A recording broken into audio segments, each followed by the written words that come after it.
Hi everyone, I got delivery from Lazada today and it's this Gorillapod. Now I've got two here. This one was from Lazada and it cost me just 320 pesos, and this one is a genuine Joby Gorillapod.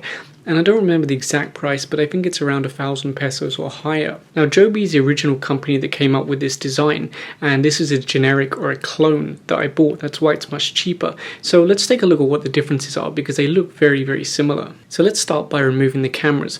On this one by Joby, you can see that there's a lock here, which allows you to lock this lever in place so your camera can't be removed. That's very useful because I've been walking along before and I accidentally pressed this and my camera fell. Now that was before I got in the habit of using the lock here. So this lock can really help save you so that you don't drop your camera. So we can just turn the lock here and then it will release the camera. And there you go, that's our mounting plate. With the generic one, there's no lock, so if you accidentally press this while you're walking along and your camera's like this, there's a chance that it might fall. Now let's look at the mount itself. Now with the official one, you can remove it using a coin. This is very useful when you need to swap it between cameras when you're out and about. But the generic one requires a screwdriver, which is kind of annoying. Now I carry around a little screwdriver like this just for these kind of situations, but it's kind of annoying that they didn't duplicate that and make it possible to be tightened and loosened with a coin. Now the next thing with the mount is you'll notice I've added some cardboard on here on the generic one. The reason for that is that they made the bolt too long, so when you screw it into a camera it doesn't go tight and the camera just turns around. I have no idea why they do this, but it's a very common problem with these generic tripods. It's very easy to fix. I just got a piece of cardboard, folded it over a few times and added it over the bolt. If you compare it to the original one, the one by Joby, their bolt is much shorter and doesn't have that problem. And if you're curious, the official one does fit on the unofficial one, and likewise the unofficial one fits on the official one. So they've obviously copied it pretty much millimeter perfect. So for this experiment I'll use the mount from the unofficial one and I'll just swap the camera between the two Gorillapods. Now just a quick side note, this size camera is pretty much the maximum weight you can put on one of these Gorillapods. They're not really designed for heavy cameras, these are just the very small ones.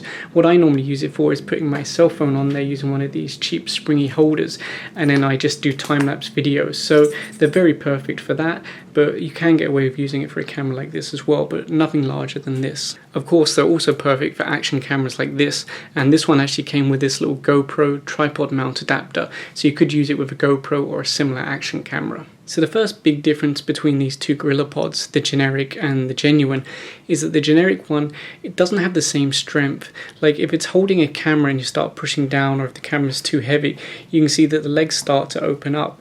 Now the same thing does happen on the genuine one, but it requires a lot more force before it starts doing that. So these joints are not as rigid and not as firm as the genuine one. The next difference is how flexible the legs actually are. If I turn this one all the way around, you can see that's the most flexible we can get, but if I do the same with this one, you can see you can get a much tighter radius.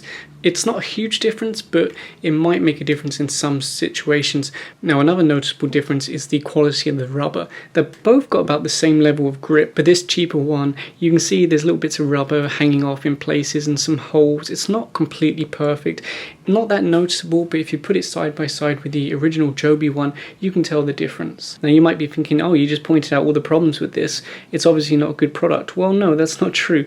This is like a fraction of the cost. You can get maybe 3 or 4 of these for the same price as one of these genuine ones, and when you use it on a light camera it doesn't really make that much difference. On the bigger Gorillapods, yes, the genuine ones definitely are much better and you will notice a difference, but on these little ones I think they're similar enough that you won't really mind the differences. And this is a very good clone because they've also copied the top design, although it is somewhat different. This one has 2 different ball joints, this has kind of 1.5, and you can see if I lift the camera up like this and then let it go, give it a few shakes, it falls right back. So that's an example of when it's not as firm. To give you an idea of what kind of angles you can get, let me set this up. Oops, there you go, that just fell out.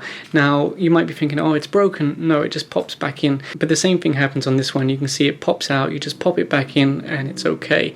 Again, this one probably doesn't have that problem as much as this generic one. Like this one of the legs is really loose, it just pops out like that. So yeah, I mean, again, just don't use it on a camera that's too heavy. So there's really no doubt that the original official one is better. It has firmer legs, The rubber quality is higher. It has a lock in place for the removal of the mount. The mount can be screwed in and out using a coin. It's just much better. But then it's like 3 times or 4 times the price of this generic one. And if you're just putting a small camera on there, I think you won't notice the difference between the two, especially if you're just using it for a cell phone or if you're using it for an action camera like the Xiaomi Yi. Now, I mentioned I got this from Lazada, but it was actually shipped from abroad. Now, the nice thing about Lazada is that when you order something from abroad through the website, they cover everything: the shipping, the customs, the taxes, everything's already included in the price. The only downside is it can take like a week or 2 weeks to arrive, so it does take longer, but it's a very easy shopping experience. So what I'll do now is I'll cut in some images where I wrap this around stuff, and if you enjoyed this video, please give a thumbs up and subscribe. Thanks for watching.